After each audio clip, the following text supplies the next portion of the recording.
Missiles strike deep inside Israel, and Iran claims Benjamin Netanyahu himself was the target. Tehran says the Prime Minister's office was severely hit in a surprise attack, while Israel announces top Iranian intelligence chiefs killed in return strikes. Conflicting claims, no confirmation. So one question dominates: is Netanyahu alive?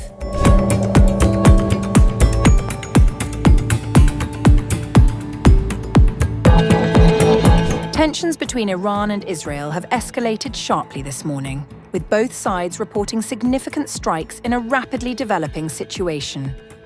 According to Asia News, citing the Public Relations Department of the Islamic Revolutionary Guard Corps, Iran targeted the office of Israeli Prime Minister Benjamin Netanyahu.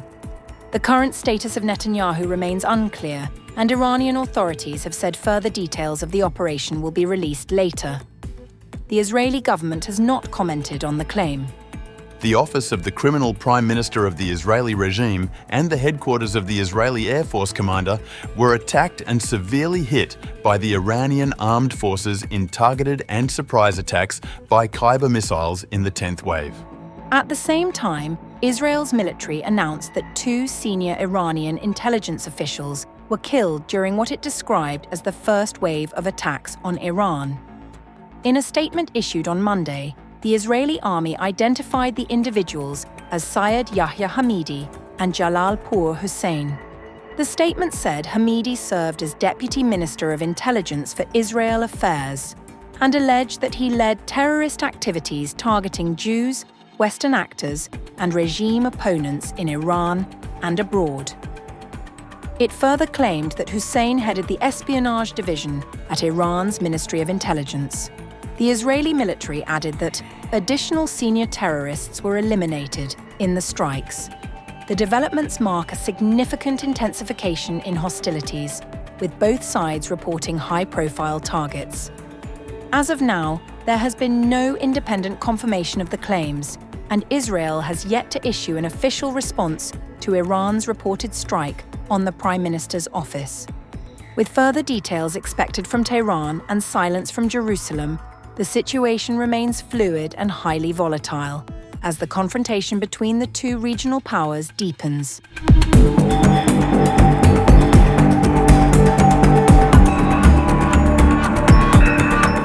A fragile northern ceasefire has shattered as Hezbollah entered the fray to assist Iran with its relentless attacks.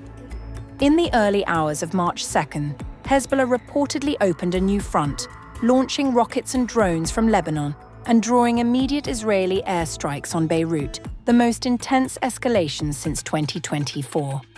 According to the Times of Israel report, sirens were activated in the northern city of Haifa and surrounding areas shortly after 1 a.m.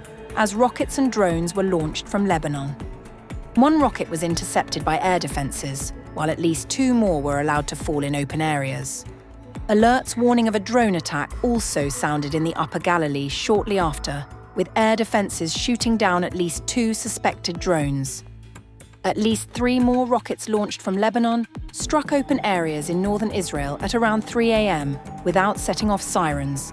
Hezbollah, in its statement claiming responsibility for launching a barrage of precision missiles and a swarm of drones, said it launched the attack as revenge for the blood of the supreme leader of the Muslims, Ali Khamenei. That the criminal American and Zionist aggression targeted our guardian, our leader, the leader of the nation, Imam Khamenei, may his soul be sanctified, along with a group of leaders, officials, and innocent sons of the Iranian people, represents the height of criminality. We will fulfill our duty in confronting aggression, confident in Allah's victory, guidance, and support, no matter how great the sacrifices. The group also described the strike as strategic signaling over disputed territory. The attack came hours after Hezbollah chief Naim Qassem vowed that his group would confront Israel and the US over their strikes on Iran, despite the Lebanese government's plea for it to remain on the sidelines. Hezbollah suggested the attack should constitute a warning to Israel to withdraw from occupied Lebanese territory, the 5 border posts Israel has held onto in Lebanon, citing security concerns, despite being required to withdraw under the 2024 ceasefire. Israel retaliated with dozens of strikes in Beirut and in southern Lebanon hit Hezbollah headquarters and infrastructure, as well as a vehicle carrying 2 operatives from the terror group's elite Radwan force in the Far Dajjal area. In response to projectile fire toward northern Israel, the IDF is striking Hezbollah targets across Lebanon. Hezbollah is operating on behalf of the Iranian regime, opening fire against the Israeli civilians and bringing ruin to Lebanon. IDF troops have prepared for such a scenario as part of Operation Roaring Lion and are prepared for an all-front scenario. Al Arabiya reported Monday that Mohammed Raad, head of Hezbollah's loyalty to the resistance bloc, was killed in an Israeli strike in Beirut. At least 31 people were killed, Lebanon's health ministry stated. IDF Chief of Staff Lieutenant General Eyal Zamir reinforced Israel's multi-front posture. We prepared for a multi-front scenario and for an offensive campaign against Hezbollah. Any enemy that threatens our security will pay a heavy price. We will not allow harm to the residents of the State of Israel or to the northern border. The IDF also issued evacuation orders for the residents in southern Lebanese villages. For your safety, you must evacuate your homes immediately and move at least 1,000 meters away from the villages to open areas. Meanwhile, Lebanon's Prime Minister Nawaf Salam condemned the rocket fire without naming Hezbollah.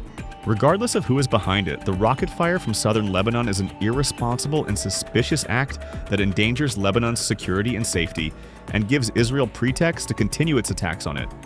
We won't let the country be dragged into new adventures and will take any necessary action to prosecute those responsible and protect the Lebanese. With Hezbollah rejoining the conflict and Israel striking Beirut, the regional war map is expanding and diplomatic space is shrinking.